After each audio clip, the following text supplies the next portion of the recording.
Magandang umaga po sa ating lahat. Ito po si Sir Arnel from Batangas. Nandito naman po tayo para magbigay o magbahagi ng ating experience. Ano ba yung highlight ng aking experience bilang isang teacher? Actually, late po akong nagturo since 2012 lang. At the same time, yun yung panahon na pinagsasabay ko yung pag-aaral bilang maging isang tunay na guro dahil hindi po ako nagtapos bilang isang guro. Meron po akong ibang kursong naunang kinuha at hindi ko po yung pinagsisisihan, pero lately parang sa tingin ko mas meron akong maiibigay na pwedeng makatulong sa bawat bata. At kaya nga po pinili ko ang pagtuturo pagkatapos ko ng mahigit 6 na taon na magtrabaho sa isang pribadong kumpanya. Ay napagtanto ko na pwede pala namang maging isang guro yung dating isang empleyado na kumikita naman pero parang may kulang. Ano ba yung pwede nating contribution sa ating lipunan na tayo magiging masaya? Yun yung pinag-uusapan ho natin dito. Tayo magiging masaya in a way na sapat naman yung ating kikitahin, sapat naman yung ating panahon sa sarili. Subalit may mga pagkakataon din naman na sabihin natin yung ating panahon para sa ating sarili ay nakakain ng ating propesyon bilang isang guro. At yan po ay alam ng lahat ng guro na ngayon ay nagtuturo sa kanilang mga paaralan. Bakit ko po gustong mag-share? Since 2012 po, yun yung unang batch na tinuruan ko. Yun yung unang batch na masasabi kong napamahal ako kasi yun yung unang nakaantig sa akin kung papaano ko ba maunawaan ang isang buong klase. Yun ang una kong pagharap sa isang klase pagkaraan ng mahigit 6 na taon sa pagtatrabaho sa isang pribadong kumpanya. Papasok ako ng alas 9, lalabas ako ng alas 5. Tapos na ang aking obligasyon sa trabaho. Pero yung pagiging guro ay isa itong propesyon na hanggang sa bahay ay pwede mong dalhin yung trabaho. Pwede mo rin namang iwan sa school kung matatapos mo. Pero sa katotohanan, ang pagiging guro po, ang trabaho ay abot hanggang sa ating tahanan. Lahat po tayo makakarelate dyan. Napakaraming estudyante, napakaraming mga concerns. Nakahatay na sa bahay, tayo i-text, i-chat. Hindi po natin yung matatakasan. Lahat po tayo ay may ganyang pinagdadaanan. Maaring kung hindi man tayo makareceive ng text galing sa ating principal, assistant principal, pero meron namang mga bata na magme-message sa atin na hindi ho natin pwedeng baliwalain. Ito yung mga bata na katulad din nating magtrabaho. Katulad din natin yung disiplina sa pagtatrabaho na hanggat merong oras, sila ay gagawa at gagawa. Dahil ayaw nilang ipagpaliban, ayaw nilang ipagpabukas yung mga pwedeng gawin ngayon. Yun ang ituturo namin sa araw na ito ay hindi namin pwedeng ipagpabukas. Dahil iba na po ang dapat nilang matutunan sa sunod na araw. Hindi ho pwedeng ma-delay yung discussions, hindi ho pwedeng ma-delay yung pagbibigay ng mga instructions dahil lahat sila ay nakadepende sa atin. Alam naman po natin, mas may boses ang mga guro kaysa sa mga magulang sa ganitong pagkakataon. Tama ang sinasabi ng magulang, pero pagdating sa guro, mas tama ang guro dahil sila ang nakakasama araw-araw. Sabado at Linggo, hindi, oo. Pero hindi ho nawawala yung komunikasyon ng bawat bata sa kanilang guro. Lalo na kung matatapos na ang panuruan ng taon. Ito yung mga pagkakataon na mamimiss mo yung estudyante, mamimiss mo yung mga makukulit, dahil yun yung nagbibigay sa iyo ng saya sa classroom. Sila yung nagbibigay ng balance. Hindi ho pwedeng ang mga estudyante ay nakikinig lahat. Hindi ho pwedeng ang mga estudyante ay tahimik lahat. Kailangan po ay meron tayong palitan ng mga idea, palitan ng kwento ng masasaya, palitan ng kwento na pwedeng malungkot, at palitan ng mga aral sa buhay. Na yun po ay hindi lahat angkin ng guro, dahil yung pong guro ay kumukuha din ng mahalagang aral mula sa buhay ng bawat mag-aaral. Ako po bilang isang guro na nagtuturo ngayon, active, maraming mga kwento ang mga bata na dun mo lang maririnig. Kahit sabihin mo sila ay mayaman, pero napakarami po ang pinagdadaanan. Maaring sila ay masaya sa school, pero lungkot kapag nasa kanilang bahay. Maari namang sobrang saya sa kanilang bahay, pero iba ang kanilang ipinakikita sa loob ng paaralan. So sa 8 taon ko pong pagtuturo, nakita ko ang mga yan na nakatulong sa aking paglago. Napaka-ikli po dati ng aking PC pagdating sa mga bagay na hindi nasa ayos. Pero ngayon po, hindi pala iyon madadala. Magbigay ka ng isang panuto, hindi ho doon natatapos.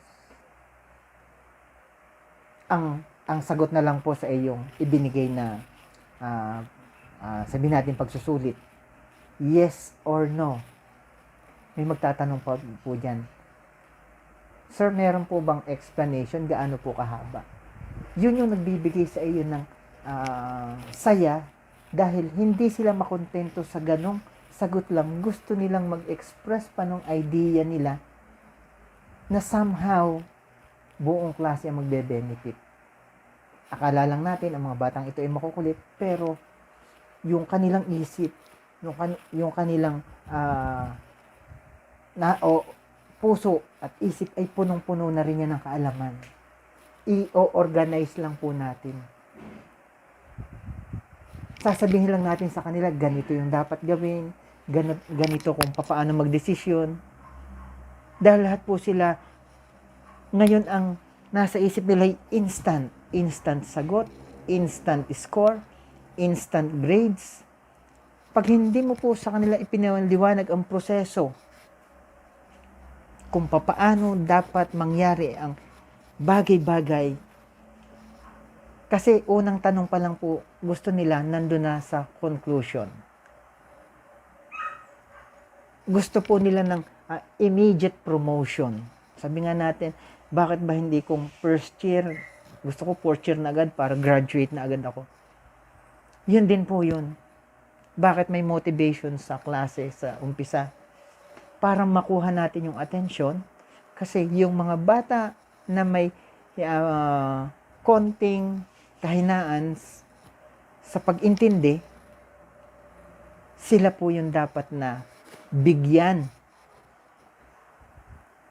ng mahabang pangunawa. At the same time, sila yung mga bata na kaya ka nagpapaliwanag ng husto kasi gusto mo silang makasama sa daloy. Nakakatuwa dahil yung mga estudyante ko po nung grade 7, way back 2012, unti-unti na silang bumabalik, nagme-message. Sir, kumusta ka na po? Ako po ngayon ay second year college na ba? Kasi sila po yung first batch ng K-12. Sir, salamat po doon sa mga pagkakataon na alam namin yung buong klase ay halos isumpa na ng ibang guro dahil sa aming kakulitan, sa aming kaingayan. Pero bilang advisor nyo po, sinalag nyo yung lahat ng pula sa amin. And then we realized later na yung palang pagsasabi ng aming advisor ng positive about sa aming sections, yung pala ay panggising lang. Na dapat kami ay sumunod dun sa ipinag-uutos ng bawat guro sa amin. So kung titingnan nyo po yung realizations, reflections, yung pinakamakulit na mag-aaral, normally, kapag bumalik ng school, sila yung unang naghahanap sa inyo. Yung pinakamakulit na mag-aaral, pinakamababa ang grades, normally, sila yung unang nagpapasalamat. Lahat po sila ay nagpapasalamat sa iba't ibang paraan. Pero yung pagtanaw ng utang na loob, dun sa binigyan mo ng panahon, dun sa mga mag-aaral na ibinigay mo yung oras mo na lampas na ng alas 5, ito yung mga bata na sa kabila ng kanilang kakulangan, kahinaan, yung desire nila na matuto ay hindi natin matatawaran. Sa panahon pong ito, reflections ko po, gusto kong mangyari, gusto ko nang makabalik sa classroom. Yung makita mong buhay ang ngiti, buhay na boses ng mga bata, yan ay isang palatandaan ng iyong silid-aralan ay readyng matuto ang mga bata.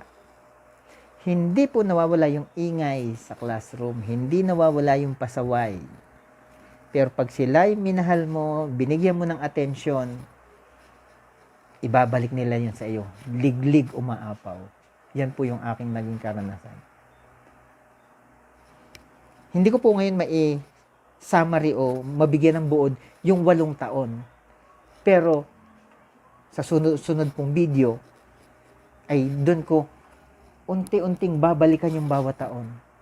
Sino yung mga batang nagbigay sa akin ng sakit ng ulo na ngayon ay nakikita ko na malapit na sa tagumpay? Sino yung mga bata na tahimik sa classroom pero ngayon tahimik nung high school pero ngayon sila yung may pangalan, sila yung may mga sinasabing gustong marating, sila yung malapit na doon. Kakatuwa, yung estudyante po natin, bawat taon, gustong magkaroon ng reunion sa bawat guro nila. Pero hindi natin mabigyan ng oras dahil sa dami po ng ginagawa. At the same time, kulang yung oras at yung mga pagkakataon na pwedeng mangyari.